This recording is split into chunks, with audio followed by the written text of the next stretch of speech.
So Mexico is our #2 threat. Al-Qaeda is our #1 threat. You say they might be combined. Oh, sure, Glenn. They've been studying the Mexican border since at least 2002. Which highlights today's events. The U.S. President has joined the Canadian Prime Minister and the Mexican President in Mexico City to sign NASJA, the North American Joint Security Agreement, a historic new policy designed to share the policing responsibilities along the borders of these three countries and to hopefully curtail the illegal immigration and movement of drugs, weapons, and terrorists in the hemisphere. As part of this groundbreaking agreement, 50 U.S. tanks have been given to the Mexican Army and are now on display at Camp Chapultepec in Mexico City.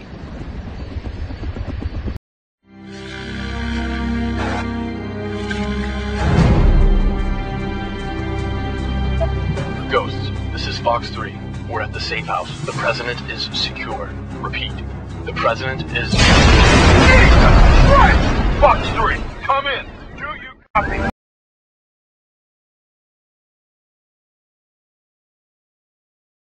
Just wanted to commend you on some excellent work out there, Captain Mitchell.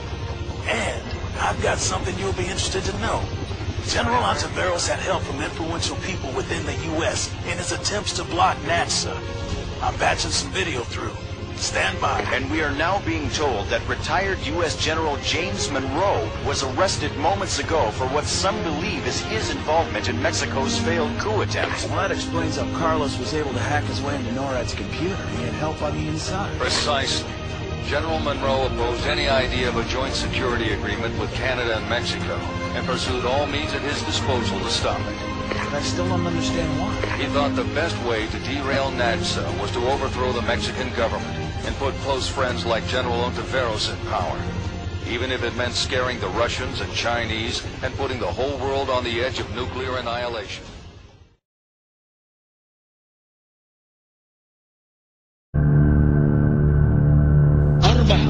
Four pounds of anthrax in a suitcase this big, carried by a fighter through tunnels from Mexico into the U.S., are guaranteed to kill 330,000 Americans within a single hour if it is properly spread in population centers there. What a horrifying idea. 9/11 will be small change in comparison.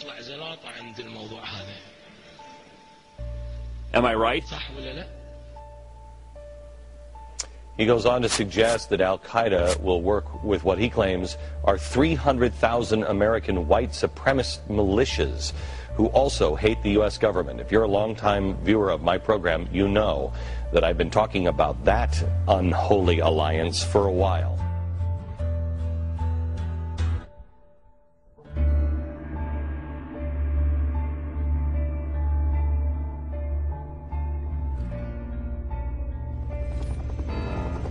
Mitchell, let me be the first to say you've already done enough for one man, so I don't like the idea of sending you back in. But the fight ain't over. We've still got buku rebel activity in Chiapas, the Yucatan, Veracruz, and right here across the border in Juarez, which is where I really need your cojones, son. The rebels have kept the U.S., Mexico, and Canada from signing the North American Joint Security Agreement. And now Congress is getting cold feet about us putting down this insurgency. So I do not know where you're going or what you're doing. Understood?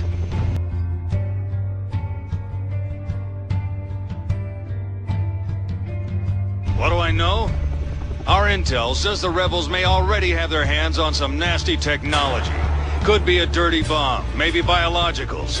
The only hard intel we have is that they're waiting on additional hardware from Panama. That's why I need you on the ground. You must secure and neutralize that package. Juarez is right on the border with the U.S. They're just too damn close. I can't stress enough the importance of your mission. You'll have some Mexican Army friendlies offering support on this op, Mitchell. There is no need for airplanes, conspiracies, timings, and so on. One person with the courage to carry 4 pounds of anthrax will go to the White House lawn and will spread the confetti all over them. And then we will do these cries of joy. This is something, I mean, is this just a nonsense recruiting, or is this something that we have evidence that he really means this and he has the ability to do these things? Look, absolutely, they mean to do us harm. This is no nonsense. This is an insight into Al-Qaeda. What we're seeing, what we're peering into in this video is Al-Qaeda's intentions. And Al-Qaeda has thought and looked at the U.S. border with Mexico as an entry point into the United States, either for the movement of foot soldiers or for the movement of a weapon of mass destruction. The Americans are afraid that the weapons of mass destruction might fall into the hands of terrorist organizations like Al-Qaeda and others. There is good reason for the Americans' fears.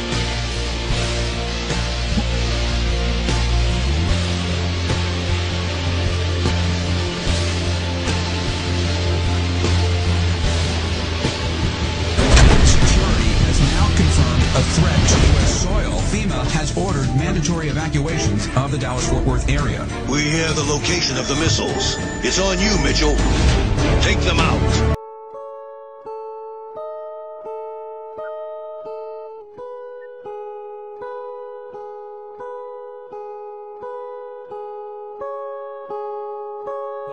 The map here, and this is going to show all of the cities in America where these drug cartels have come across the border and set up shop. I mean, it is like America has the chicken pox. Rodney, is there any frustration on the part of people in Atlanta or anywhere in the country that, I mean, could have said this was going to happen a long, long time ago, trying to get control down of our southern border? A lot of people are going to look at this and say, wait a minute, these are the same people that down south are cutting people's heads off if they interfere, are making Phoenix the #2 kidnapping capital of the entire world, and this all could have been prevented. Because as a dad, if I'm living in Atlanta and this is happening in my city, if I'm living in Phoenix and this is happening in my city, I don't care what anybody says officially, I'm pissed off. Because now my neighborhood is going down the crapper because we didn't get control of our borders.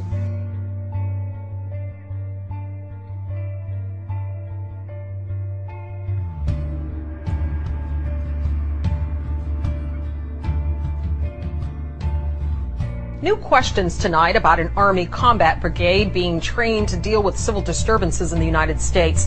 The Posse Comitatus Act of 1878 generally prohibits federal uniformed services from carrying out domestic law enforcement duties, except in cases expressly authorized by the Constitution or an act of Congress. Critics say the brigade's training goes against one of the founding principles of our country, separation of military and civilian government. Luis Schiavone has our report.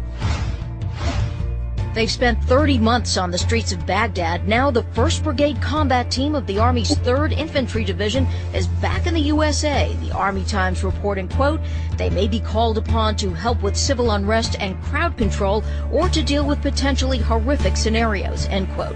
The question arises, why? And isn't that what the National Guard does? Infantry Brigade is designed to engage an enemy with maximum effective force and destroy it. That's not the sort of thing anybody wants to see in the streets of the United States. Almost 5,000 strong, the brigade is based at Fort Stewart, Georgia, under control of Northern Command, who tells CNN, quote, the primary purpose of this force is to provide help to people in need in the aftermath of a WMD-like event in the homeland, so that were they called to support civil authority, those governors or local state jurisdictions that might need our help, that they would be responsive and capable in the aftermath of an event like this, end quote.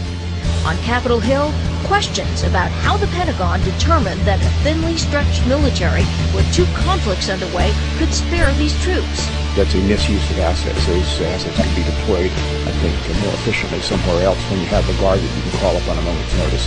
Historically, the posting is unusual. In modern history, Army troops have been used at extraordinary junctures. Under the first President Bush to contain the 1992 riots in Los Angeles, under President Lyndon Johnson in response to Detroit's 1967 riots, and in the grips of a depression by President Herbert Hoover to contain Army veterans demanding their bonuses. All actions, says historian Robert Dallek, undertaken by unpopular presidents on edge about their capacity to lead, to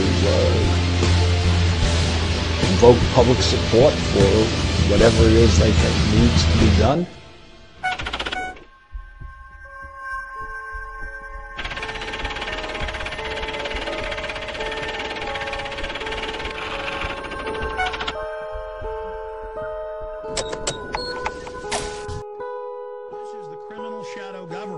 Moving to block the American people's opposition to their tyranny. So they are the criminals, they are the terrorists, they stage the terror attacks, and then they build up this police state apparatus against the foreign brown people, thinking the public would buy into it, the whole time building the mechanism, the apparatus to go after the general public and keep us from ever taking our government back from one of their criminal takeovers, which we're in the middle of right now.